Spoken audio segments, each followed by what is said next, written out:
Hello ఎవరన్. కడవెత్తుకొచ్చింది కన్నె పిల్ల. నేను కాదు, జస్ట్ కడవ మాత్రం తీసుకొచ్చాను.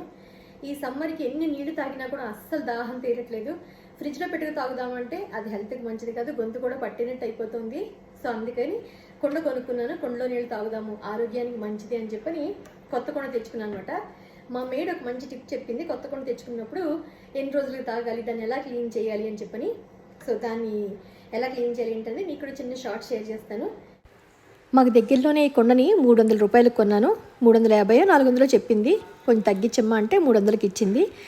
తెచ్చుకున్నాను. మా మేడ్ ఏం చెప్పిందంటే కొత్త కొండ తెచ్చుకున్న వెంటనే తాకూడదమ్మా, ఒక 2 రోజులు మట్టి వాసన వస్తాయి.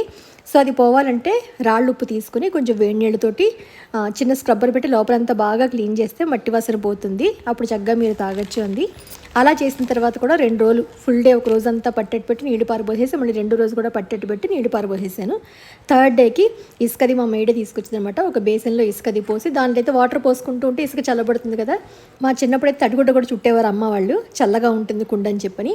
సో ఫైనల్గా కుండలో నీళ్ళు రెడీ అయిపోయి ఇంకా చల్లగా తాగొచ్చు. మీరు కూడా కుండను కొనుక్కుని చక్కగా చల్లటి నీళ్ళు తాగండి.